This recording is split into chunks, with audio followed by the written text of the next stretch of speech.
Саламатсыздарбы, кандайсыздар?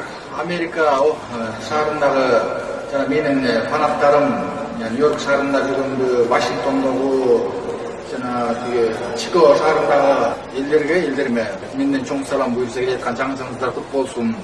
Жана ошо Америкада жашап аткан ычык-бычык айылындагы жанагы шаарлардынчы Америка деп коет. Ошо Нью-Йоркту, Вашингтонду, Чикаго шаарында элдерге менден чоң салам, менин мекендештериме. Буюрса мен Америкага барып калсамбы жакында, 2010 жылдары. Мени жакшылап күнүп жайнап тосуп алгыла, сол киремди, банктан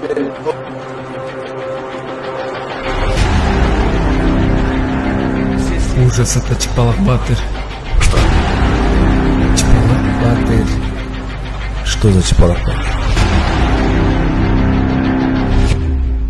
Урматтуу социалдык тармактын колдонуучулары жана ошондой эле инста достор, азыркы учурдагы Кыргызстандагы болуп жаткан абал тууралуу кичине Кыргызстандын жараны атуулуу катары өзүмдүн жеке инсандык пикирим менен бөлүшүп кетейин дедим. Ким качан түкүрдү, кайсыл убакта түкүрдү, канча өлчөмдө түкүрдү, ал түкөргөнүнө айып пул төлөдүбү, төлөбөдүбү, бул күнүмдүк айтыла берчи маселе. Ал маселени айтып бир күнү озуу жабылып калат. А бирок Ала Тоо аянтында 300гө жакын чыккан агаларыбыздын маселеси ар бир мен кыргызмын деген атуулга тиешелүү. Ошол себептерден мен ойлойм, кыргызымдын улуттуулугу, кыргыз деген ат кылымдан кылымга, мурастан мураска кала берсин. Бул маселе сөзсүз каралып, сөзсүз чечилет деген үмүттөмүн. Урматтуу замандаштар, бир түкүргөнгө 5500 сом айып пул төлөнө турган болсо, анда насыбай чеккендер каяка түкүрөбүз деп атышат. Тамеки чеккендер атайын өздөрүнчө күрүлкасы бар экен, ал эми насыбай чеккендердин түкүрүлкасы жок экен. Ошон үчүн урматтуу өкмөт, насыбай чеккендерге күрүлка сыяктуу ар бир бурчтарга, атайын ишканаларга түкүрүлка түзүп берүүңүздөрдү өтүнөбүз. Болбосо баткенчилер насыбайды түкүрбөй эле жутуп кое турган вариантын иштеп чыгып атышыптыр. Ассаламу алейкум, урматтуу замандаштар. Өкмөттүн түкүрүк деген закону ишке ашып баштады. Өздөрүнүн убарагында эле каалаган элдер, өздөрү нааразы болгондор Ак үйдүн жанынан өтүп баратып түкүрө башташты.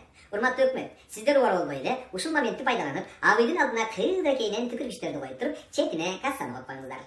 Каалашынча элдер түкүрүп, муукумуганганча кыйкырып алып туруп, ошол жерге акчасын салып коюп кете берет. Андан тышкары дагы бир сиздерге кеңешим бар. Ар бир милициянын колуна атайын платный чакадан жасап туруп сыртына платный плевок деп жазып туруп кармап койсоңуздар, каалаганда ошол жерге түкүрөт дагы акчасын төлөп кете берет. Ошон үчүн мурдагы макал жаңыча макал болду азыр. Сен түкүрбөсөң, мен түкүрбөсөм, анда бюджетти ким толтурат? Ассаламу алейкум, урматтуу замандаштар. Өкмөттүн түкүрүк деген закону ишке ашып баштады. Өздөрүнүн убарагында эле каалаган элдер, өздөрү нааразы болгондор Ак үйдүн жанынан өтүп баратып түкүрө башташты. Урматтуу өкмөт, сиздер убар болбой эле ушул моментти пайдаланып, Ак үйдүн алдына кыйда-кейнен түкүргүчтөрдү коюп туруп, четине кассаны коюп коюңуздар. Каалашынча элдер түкүрүп, муукумуганганча кыйкырып алып туруп, ошол жерге акчасын салып коюп кете берет. Андан тышкары дагы бир сиздерге кеңешим бар. Ар бир милициянын колуна атайын платный чакадан жасап туруп сыртына платный плевок деп жазып туруп кармап койсоңуздар, каалаганда ошол жерге түкүрөт дагы акчасын төлөп кете берет. Ошон үчүн мурдагы макал жаңыча макал болду азыр.